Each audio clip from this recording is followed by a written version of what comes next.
मकोय, भोजपुरी में हम लोग उसको भटकुआं कहते हैं। यह पौधा खरपतवार के रूप में हर किसी ने देखा होगा। जब गेहूं की फसल बोई जाती है तो उसमें छोटे छोटे मकोई के पौधे, उसमें काले रस भरे दाने लगते हैं गोल गोल, और उसको आपने खाया भी होगा। अपनी रामाशीष वाटिका में भी यह खूब होता है, परंतु परिचय के अभाव में ज़्यादातर लोग इसको पहचान नहीं पाते।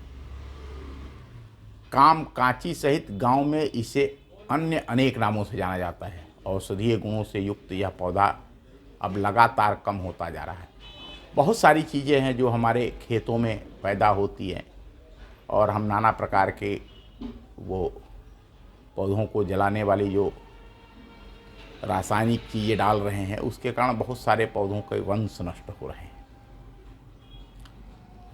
जो बहुत ही चिंता का विषय है। यह 1 से 2 फीट तक ऊंचा होता है। इसकी पत्तियां कालापन लिए हुए होती हैं। पत्तियों की बनावट मिर्ची के पत्ते बिल्कुल सही है, मिर्चा का जो पौधा होता है उसी तरह का इसका पत्ता होता है। कच्चे बीज हरे और पकने पर लाल काले हो जाते हैं। इनकी नरम पत्तियों की साग और चटनी भी बनाई जाती है। वहीं इसके पके फल खाने पर मीठे लगते हैं। अगर हम इसके औषधीय गुणों की बात करें तो मकोई लीवर और हृदय को सुरक्षा प्रदान करने वाला है। यह बढ़े हुए यकृत और तिल्ली को इनलार्ड लीवर एंड स्लीपिंग के इलाज में कारगर है। यकृत की तिल्ली जिसकी बढ़ जाती है, इनका लीवर बढ़ जाता है। यह पीलिया, मुंह और पेट के अल्सर और अस्थमा के इलाज में भी उपयोगी है। दस्त, दांत और कान के दर्द, गठिया, जठरपेट के रोगों, गैस्ट्रिक डिजीज में, मूत्र विकार, पाइल्स, त्वचा रोग में, रतौंधी के इलाज में इसका उपयोग लाभकारी है। मकोई पाचन क्षमता और भूख बढ़ाने वाला तथा रक्त शोधक भी है।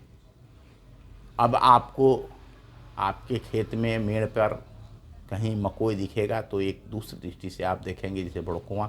वैसे ज़्यादातर जो ग्रामीण परिवेश के लोग हैं, बचपन में हम लोग भी बहुत खाते थे, अभी भी हमारे यहाँ है, जैसा कि मैंने बताया हमारी वाटिका में है, पक जाता है तो बच्चे भी खाते हैं, हम लोग भी खाते हैं। इस मकोई की कहानी भटकुआं की कहानी है। नमस्कार, धन्यवाद, फिर मिलेंगे।